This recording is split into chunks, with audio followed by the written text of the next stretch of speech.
नमस्कार, स्वागत है आपका हमारे इस YouTube चैनल पर। मैं मुनमुन श्रीवास्तव आपका हार्दिक अभिनंदन करता हूं।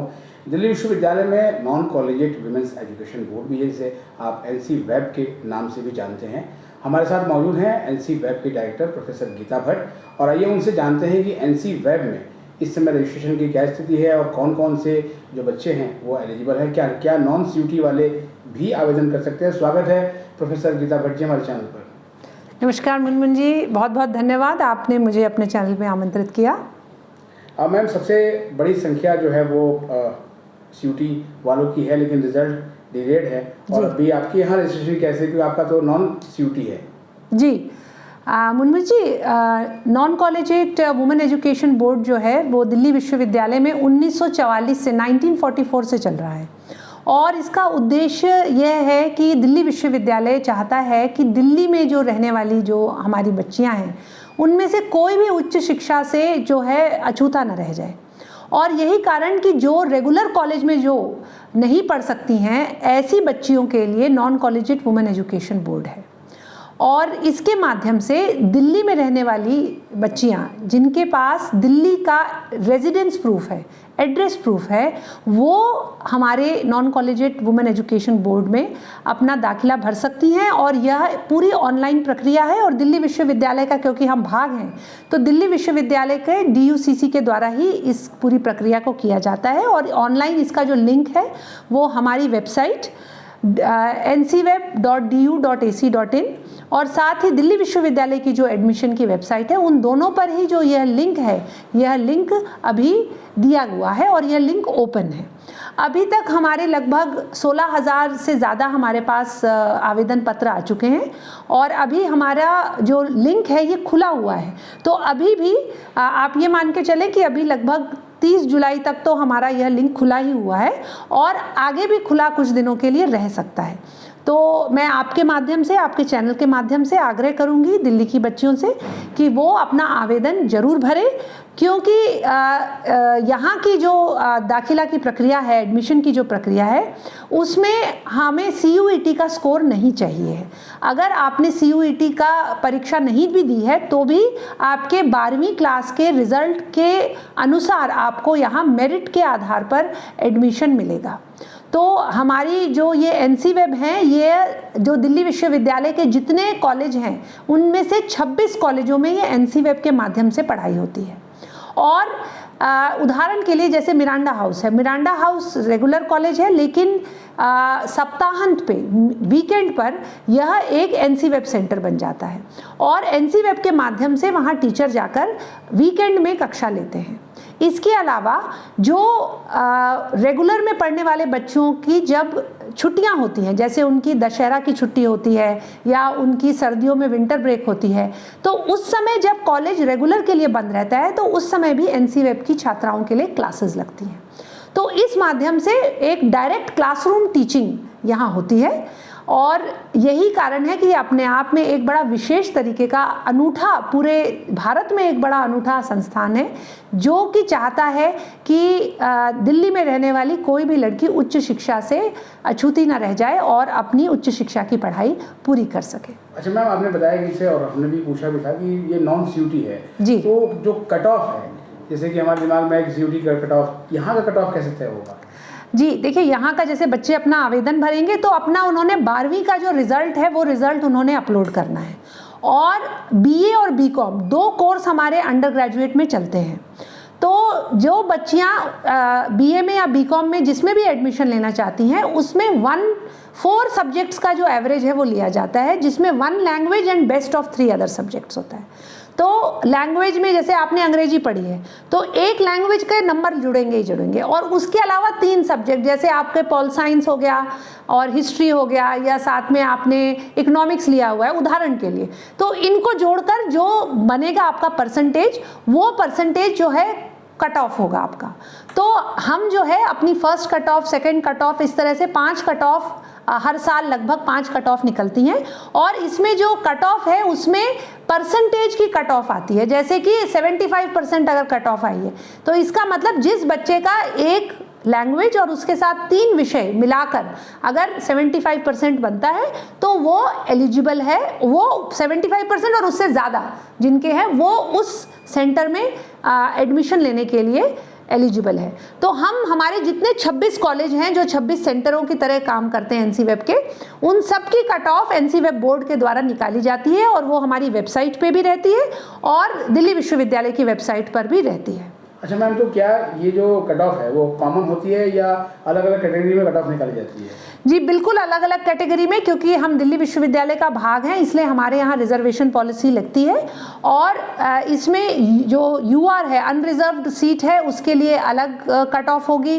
ऐसे ही ओबीसी, एससी, एसटी, पीडब्ल्यूडी, इन सब की जो है कट ऑफ हम अलग अलग निकालते हैं और इस कट ऑफ के आधार पर ही एडमिशन दिया जाता है, जिसमें कि हर सेंटर पे हमारे पास 585 सीटें हैं, यानी कि 355 सीटें हमारे पास बीए में हैं एक सेंटर में और 230 सीटें हमारे पास बीकॉम में हैं।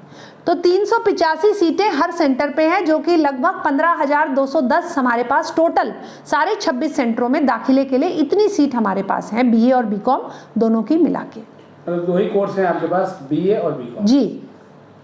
और मैम पिछले साल जो है वो एनसी वेब में था कि बहुत हाई कट ऑफ गई थी, तो क्या वाकई में जो गर्ल्स हैं जी वो जैसे कुछ कॉलेज हैं कैंपस के, हंसराज हुआ, मिरांडा हाउस हुआ, जी, जीसस एंड मैरी हुआ साउथ में, इनकी कट ऑफ बहुत जा रही है, तो इंटरेस्ट बढ़ा है मैम एनसी वेब में एडमिशन लेने का?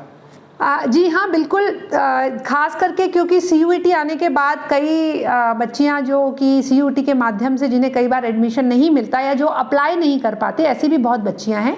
तो हमारे यहाँ ज़्यादा पिछले 3-4 साल से हम देख रहे हैं कि लगातार जो एप्लीकेशंस हैं वो बढ़ती जा रही हैं और जो थोड़े जो कुछ कॉलेजेस जैसे जो कैंपस के कॉलेज हैं, मिरांडा हो गया और जैसे आपने बताया हंसराज कॉलेज जहाँ हमारा सेंटर चलता है, ऐसे ही जीसस एंड मैरी में सेंटर चलता है, मैत्री कॉलेज में भी सेंटर चलता है, कालिंदी में सेंटर चलता है और जो ये 26 कॉलेज हैं ये पूरे दिल्ली में फैले हुए हैं।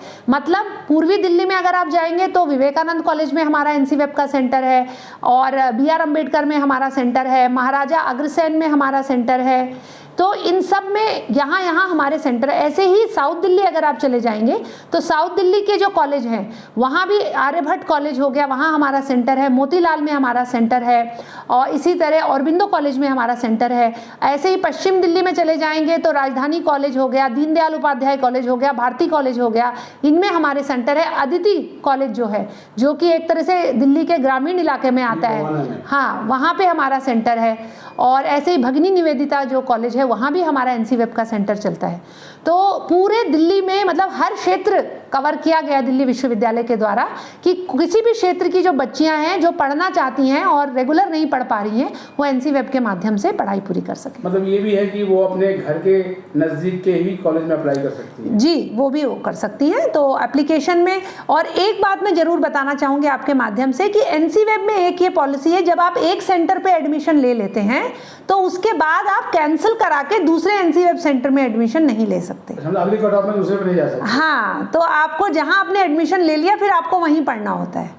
ये इस तरह का ये एक प्रावधान है, क्योंकि नहीं तो क्योंकि हमारे यहाँ संख्या बहुत ज़्यादा है, 15,210 है, तो नहीं तो रीशफल में ही बहुत ज़्यादा समय लग जाता है और एडमिशन प्रक्रिया का, क्योंकि एक कुछ दिन होते हैं जिनमें हमें पूरा करना होता है, ये कारण है। मतलब एक जगह एडमिशन ले लिया तो अब आपका वहीं रहेगा? हाँ, मतलब अगर आप एनसी वेब में रहते हैं, एनसी वेब में रेगुलर में जाते हैं तो हो सकता है, लेकिन एनसी वेब सेंटर में एक बार एडमिशन ले लिया तो आप ऐसा भी है। मान लीजिए कि इस साल उसका एनसी वेब में एडमिशन हुआ किसी सेंटर पे और अगले साल वो किसी और सेंटर में चेंज करना चाहे तो क्या ये पॉसिबल है? नहीं, सेंटर में चेंज नहीं हो सकता, लेकिन अगर वो रेगुलर में किसी कोर्स में बच्चा जाना चाहे तो, और अगर जो भी कॉलेज उसे लेना चाहता है वो तैयार है तो माइग्रेशन हो सकता है दोनों तरफ। रेगुलर से बच्चा एनसी वेब में भी आ सकता है और एनसी वेब से रेगुलर में भी जा सकता है। ये सुविधा है? हाँ जी। अच्छा मैम, जैसे कि कॉलेज भी कई प्लेसमेंट करा रहे हैं और सेंट्रल प्लेसमेंट सेल DU का है ही जी। आपका एनसी वेब भी कुछ इस तरह की जॉब अपॉर्चुनिटी देता है स्टूडेंट्स को? मुनमुन जी, हम पूरा प्रयास करते हैं कि अपनी बच्चियों के लिए हम कहीं ना कहीं उनका स्किल डेवलपमेंट भी कर पाएँ, उनको कुछ एडिशनल कोर्सेज करा के उनकी स्किल एनहांसमेंट कर सकें और वो स्किल एनहांसमेंट के माध्यम से फिर उनको कहीं जॉब भी लगा सकें। और इसके लिए हम बहुत सारे प्रयास करते रहते हैं। उदाहरण के लिए हमने लगभग 3 वर्ष पूर्व वैसे एक बहुत अच्छा हमने एक मेगा फेयर भी किया था, प्लेसमेंट फेयर किया था दिल्ली विश्वविद्यालय में ही, और उसके माध्यम से एक ही बार में हमारी लगभग 650 बच्चियों को उस समय जॉब भी मिली थी। उसके बाद हमने ये प्रयास अलग अलग संस्थाओं के साथ मिलकर करने का प्रयास ये किया है। जैसे उदाहरण के लिए हमने दिल्ली यूनिवर्सिटी कंप्यूटर सेंटर के साथ मिलकर और आईसीटी एकेडमी के साथ मिलकर बच्चियों की फाइनेंशियल लिटरेसी की ट्रेनिंग कराई और उसके बाद उन बच्चियों को ऐसे पोर्टल पर उनको जो है ज्वाइन करवाया जहाँ पे कि जहाँ जहाँ जॉब्स निकलती हैं वहाँ उनके पास भी सूचना आती है और जो बच्ची इंटरेस्टेड होती है वो जाके इंटरव्यू देके उनका सिलेक्शन होता है। और इस माध्यम से हमने लगभग 120 बच्चियों को पिछले साल ट्रेन किया और उनमें से 40 जो हैं उन्होंने ऐसे जॉब ज्वाइन किए था। इस वर्ष हमने एक MOU भी साइन किया है एशिया फाउंडेशन के साथ, जिसमें स्किल टू वर्क प्रोग्राम है।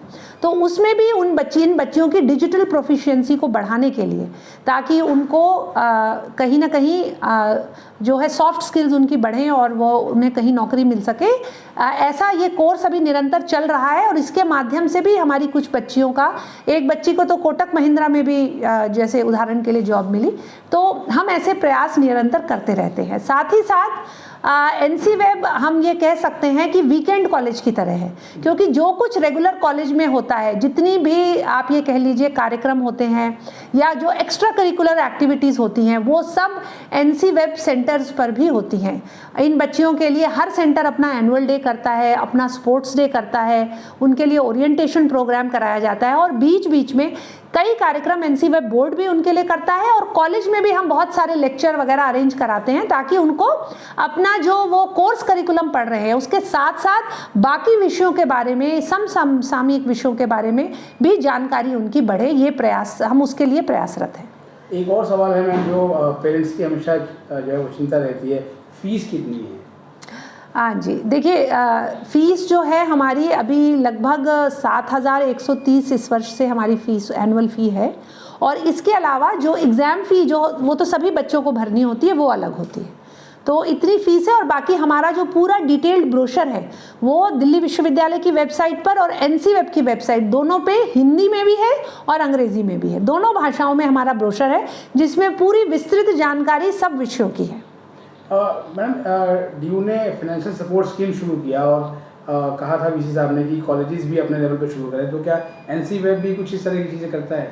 हाँ जी, हाँ, हमारे यहाँ एक्चुअली दिल्ली विश्वविद्यालय के माध्यम से हम जो है, जो बच्चियाँ जो कि फाइनेंशियली बहुत स्ट्रॉन्ग नहीं हैं, उनके लिए फाइनेंशियल एड का प्रावधान दिल्ली विश्वविद्यालय ने किया है। हर साल हम फॉर्म निकालते हैं, जो फॉर्म हम हर सेंटर पे भेजते हैं और वहाँ जो बच्चियाँ उसमें अप्लाई करती हैं उनको फिर एक कमेटी बैठती है और उनके केसेस को देखकर लगभग हम 700-750 फाइनेंशियल एड हर वर्ष बच्चियों को देते हैं।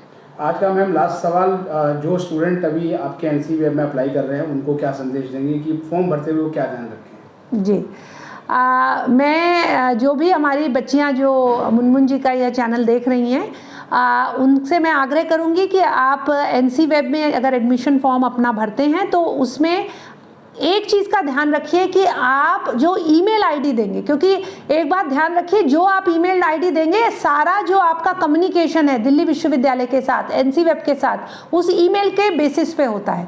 तो ज़्यादातर हमने देखा है कई बच्चियाँ कैफ़े में जाके, इंटरनेट कैफ़े में जाकर अपना फॉर्म भरवाती हैं और उसमें जो कैफ़े वाले होते हैं वो अपना ईमेल आईडी डाल देते हैं। तो बाद में अगर कोई भी सपोज़ कोई गलती है फॉर्म में या कोई भी जो सूचना मिलनी है, तो वो उसी व्यक्ति के ईमेल पर आएगी जो ईमेल वहाँ डला है। तो या तो आप अपने कोई संबंधी, अपने भाई या अपना खुद का ईमेल, हम तो ये कहेंगे अपना खुद का ईमेल बनाइए, नहीं तो अपने पिता, भाई, बहन, उनका ईमेल दीजिए, ताकि आप जो सूचना है आपको मिल सके। तो ईमेल पे अगर आपको ठीक रहेगा तो बहुत सारी समस्याएं जो हैं उसका समाधान हो जाता है। और फीस जो भरेंगे आप जब भी एडमिशन लेंगे, तो फीस भी भरने में जब आप अगर कैफ़े में भी जा रहे हैं तो बहुत ध्यान रखिए कि फ़ीस आप स्वयं ही पे करें। कई बार वो लोग ऐसा करते हैं, कुछ हमारे पास इस तरह के केसेस आए कि वो कहते हैं कि हम अपने क्रेडिट कार्ड से आपका फ़ी भर देते हैं, लेकिन वो फ़ी भर के उसके बाद कई बार कैंसिल कर देते हैं। तो इसलिए आप अपने माध्यम से ही फ़ी भरें, या कम से कम उसको भर के उसकी रसीद निकाल के प्रिंट आउट अपने पास ज़रूर रख लें। बहुत बहुत धन्यवाद मैम हमें समय देने के लिए और एनसी वेब एडमिशन के बारे में इतनी विस्तार से जानकारी देने के लिए। धन्यवाद।